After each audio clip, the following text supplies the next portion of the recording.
দীপৰ বিল ৰাজনীতিৰ হাতিয়াৰ। দীপৰ বিলক উদ্ধাৰৰ বাবে কাৰোৰে নাই সদিচ্ছা। গ্ৰাউণ্ড জিৰোত ভয়াৱহ ছবি। সদনৰ মজিয়াত দীপৰ বিলৰ প্ৰদূষণক লৈ সৰব চৰ্চা। স্বয়ং মীন মন্ত্ৰীয়ে উল্লেখ কৰিলে দীপৰ বিলৰ মাছ খাই মৃত্যু হ'ব পাৰে আপোনাৰ। এটা টাইম আছিল যে গুৱাহাটীৰ মানুহক বিক্ৰী কৰে মাছ আনি যেটো দীপৰ বিলৰ মাছ মানুহে আগ্ৰহে এইটো লয়। মাছটো খুব ভাল আছিল, মিঠা আছিল। আজিৰ দিনত মাছটো যদি বেছিকৈ খায় দীপৰ বিলৰ মাছ, মানুহ বেমাৰ হৈ মৰিব। শাসনলৈ অহা এই চৰকাৰৰ প্ৰায় ৩ বছৰ হ'বৰ হ'ল। পূৰ্বৰ চৰকাৰেও দীপৰ বিল প্ৰদূষণমুক্ত কৰাৰ বাবে বহু প্ৰতিশ্ৰুতি আওৰালে, কিন্তু সকলো ফুটুকাৰ ফেন। ডাম্পিং গ্ৰাউণ্ডৰ আৱৰ্জনাই নিঃশেষ কৰিছে দীপৰ বিল। যোৱা বিধানসভাতো উত্থাপন হৈছিলে, তাৰ কাৰণে বিভিন্ন কমিটি গঠন কৰিলে, কিন্তু আজিলৈকে আমি একো ব্যৱস্থা গ্ৰহণ নকৰোঁ। বৰঞ্চ আগৰ তুলনাত এতিয়া দীপৰ বিল বেয়াৰ ফালে গৈয়ে আছে।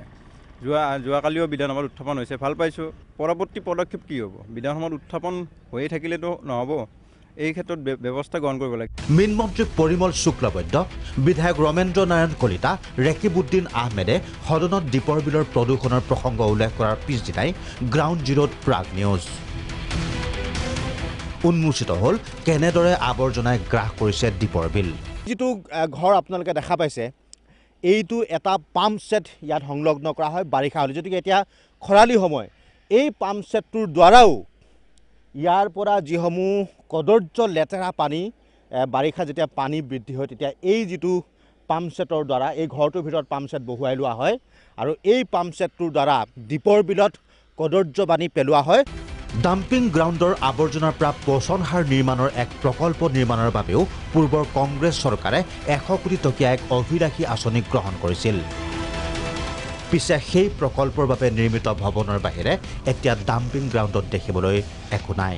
যিটো আপোনাৰ ঘৰ, আপোনাৰ এই ঘৰটোত ৰামকি ইনফ্ৰাষ্ট্ৰাকচাৰ প্ৰাইভেট লিমিটেডক সেই সময়ত তদানীন্তন মন্ত্ৰী গুৱাহাটী ডেভেলপমেণ্টৰ মিনিষ্টাৰে 100 কোটি টকাত এটা প্ৰজেক্ট বনাইছিলে। 100 কোটি টকাৰ এই যিটো প্ৰজেক্ট আছিলে, এই প্ৰজেক্টটোৰ আপোনাৰ জাবৰৰ পৰা সাৰ বনাব। আৰু যিহেতু গুৱাহাটীত কোনো চ'ৰ্চতে যিকোনো জাবৰ মানে ছেগ্ৰিগেট কৰা ছিষ্টেম নাই, প্লাষ্টিকেৰে এটি গোটেইবিলাক আহে, তো এইটোৰ ক্ষেত্ৰত প্লাষ্টিকৰ পৰা কেনেকৈ সাৰ বনায়, জাষ্ট এটা আমি উদাহৰণ এইটো। দীপৰ বিলৰ প্ৰাকৃতিক সৌন্দৰ্য অনন্য।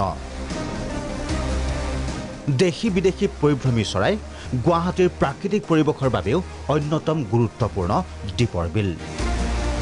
এই বিলৰ মাছৰো আছে এক সুকীয়া সোৱাদ।